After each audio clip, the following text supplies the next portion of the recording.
फल काम आज आरंभ होता है। आज महाप्रभु जगन्नाथ रथ यात्रा भी आज आरंभ, रथ निर्माण भी आज आरंभ हुए, रथ काठर पूजा भी हुए। आज शीतल षष्ठी यात्रार प्रथम पूजा भी आज हुए। सबू भल काम आज दिन में हुए। ये स्थायी रूपे अक्षय तृतीया को आम ओडिया लोक मैंने अत्यंत पवित्रता सह ग्रहण करथांती। मु आज दिन में ओडिशा आमर देश रे आहुरी एक नंबर राज्य हो, ओडिशार प्रगति हो, ओडिया लोक मान जीवन आहुरी सुखमय हो। आज मोर सौभाग्य मु हीराकुद अंचल रे हीराकुद डैम तल गाँव रे अखिमुठी पूजा अर्चना करिवार सौभाग्य पाइली। मोर पूरा आशा आगामी दिन में ओडिशा रे भल फसल हबो, ओडिशा लोक मानकर जनजीवन आहुरी विकसित हबो। एटा मु महाप्रभु जगन्नाथ और माँ समले पाखे प्रार्थना करुछि।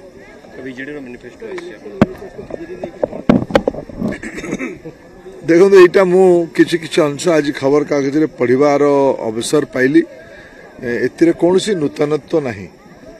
दुईटी कथा मु कहबी प्रारंभिक माउडी अधिका पढ़ले अधिका कहबी जे एक तो एमाने बारंबार प्रतिश्रुति अनेक गुड़िए विषय देछन। एमानकर 19 रो घोषणा पत्र 14 घोषणा पत्र को तुलने आशा करले गुड़िए जिनस विचार शून्यता, कौन सी कल्पता नहीं, इनोवेशन नहीं, कौन सी आइडिया पाखे नुआ नुआ कल्पनार अभाव है। तेणु गोटे कागज दस्तावेज से सामना को आनी गुड़े जिनस भारतीय जनता पार्टी मैनिफेस्टो को कॉपी करिवार चेष्टा करिसेंती।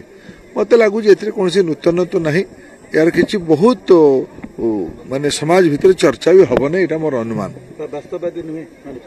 नहीं। एम देखो गुड़े जिनस आम 2 लाख चाकरी देवु क्यों बाबू आपण मैंने तो थिले विगत 24 वर्ष रे शासन रे।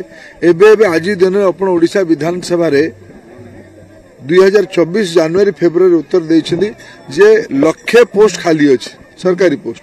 कि आपण को मना करथिले उडी को पूरा करिबा पई काहा को आपण प्रहसन करूचंदी। आपण कहउचंदी आमे युवक मानक पई गोटे नुआ बजेट आनिमु। ओडिसा रे बजेट तो युवक मानकर बड़ भारी बजेट। ओडिशा रे युवक माने ही लाभार्थी दरकार। आपण महिला बजेट आनिथिले, कृषि बजेट आनिथिले। आज ओडिशा रे जलसेचन नहीं, कोल्ड स्टोरेज नहीं, चाषी रो अवस्था अत्यंत दुर्व्यय खराब अवस्था अच्छी। एठी महिला माने एनसीआरबी रिपोर्ट को कोट कले सबुठु खराब अवस्था अच्छी। आपनकर घोषणा गुड़िक लोक देखाणिया, ओडिशा संगे संपर्क नहीं।